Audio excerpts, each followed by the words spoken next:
Greetings, this is August 11th at 11 p.m. and we're going to take a look at the 939 update that came through on the infrared satellite system from the NRC. We're going to take a quick peek up at Sheridan. One of our viewers, William, was commenting a lot of smoke in the area. He could almost see it as a front. Moving northwards. There is no hot spots in the Sheridan area, just to let everyone know. So we may be seeing a wind pattern pushing it in a specific direction.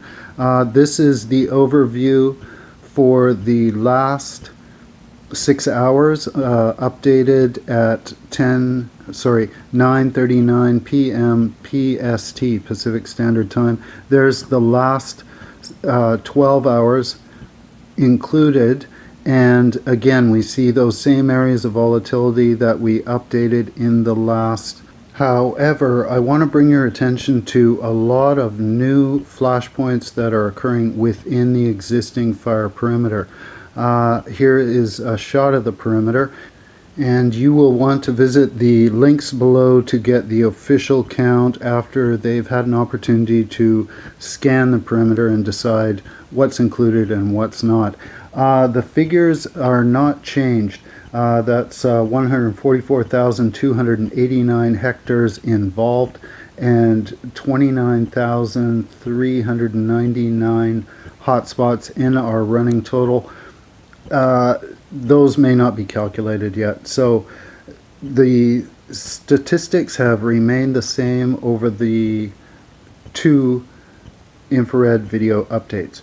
We're going to jump in now and look at the area to the west, approximately 5 to 7 kilometers of Boston Flats, and just take a look at a three-dimensional shot of the terrain. You can see it's up on a hilltop. It's moving over to the west side. There are I see one hotspot that's come down the hill towards the valley.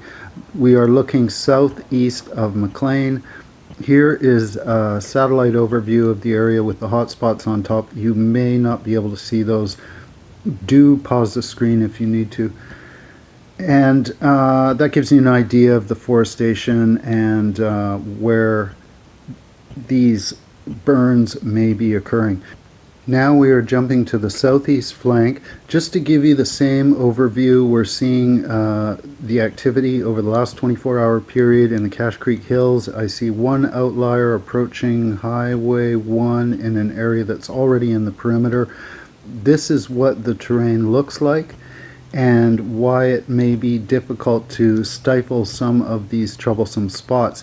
They, I suspect, popped up with the wind change, and crews are working in that area. They did an awesome job suppressing that in the first go round, and now the wind is in their favor. So here's the satellite overview. We're looking at that now, and we're going to jump further north about, let's say, 10 kilometers, 5-10 kilometers to the eastern flank.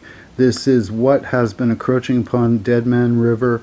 We see those outliers stretching eastward towards the canyon, and I believe that's where the hoodoos are, and they're kind of all at various spots throughout Deadman Canyon and the river.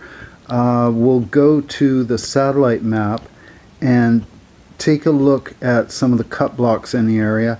This is from whenever Google decided to update that satellite information, and we can see areas of intensity in these forested sections between cut blocks, which they may or may not be using as part of their fire guard program.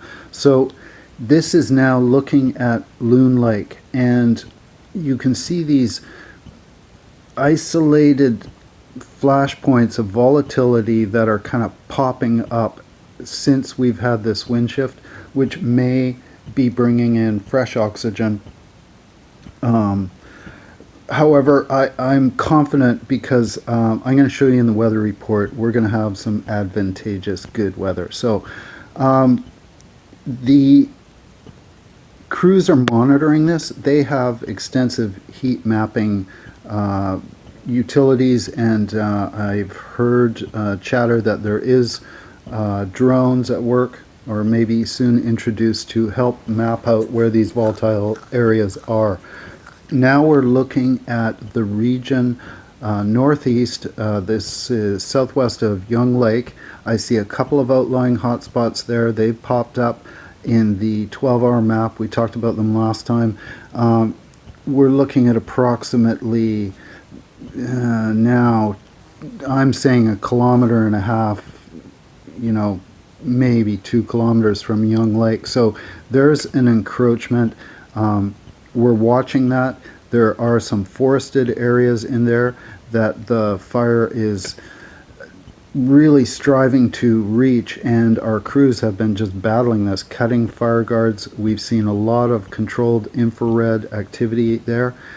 Now I'm stretching over to Clinton, jumping right to the other corner. This is the northwest flank. I'm seeing 5 spots on top of the hill, and we'll go to the terrain map. You can get a position of where those lakes are in the southwest area. That's where Perry is at 3 Mile, and we spoke with him a couple days ago. The burn has continued in there in sort of a maintenance mode. I guess they may be doing reignitions, they may be exposing areas that are smoldering, and that gives you a view of the forest that was on top, or is on top of there, that they're having to deal with. Here is the area around north of 99, west of Highway 97, all that intensity right on the edge of 99 and stretching westwards to the Maiden Creek area. I thought I was seeing more spots going up the hill on the north side of Maiden Creek. I'm not really getting that verified. It looks like maybe 2 or 3 are struggling to get up there by the power line. It's mainly concentrated, what looks like, in the forested area on top of the hill around the power line. Some significant volatility. I'd assume there's quite a battle going on there right now, and we want to give the crews working in that area like all the support we can, and I understand the roads are still closed in that section. We've jumped over to Windy. It's flowing from the west-southwest at 7 kilometers an hour, and you can see by this computer model there's a lot of variation depending on where you are, where you're standing, whether you're in a valley or you're up on a plateau. If we jump to the forecast, this is the good news. Temperatures should get lower, and as they get lower, we should have increased cloud activity. So I'm hoping that combines for more humidity, less chance of lightning, and just a general cooling. This is a shot of the big bar cam. I'm seeing the tree line, which was almost invisible on many of the last updates. I didn't even bother showing nighttime shots of big bar.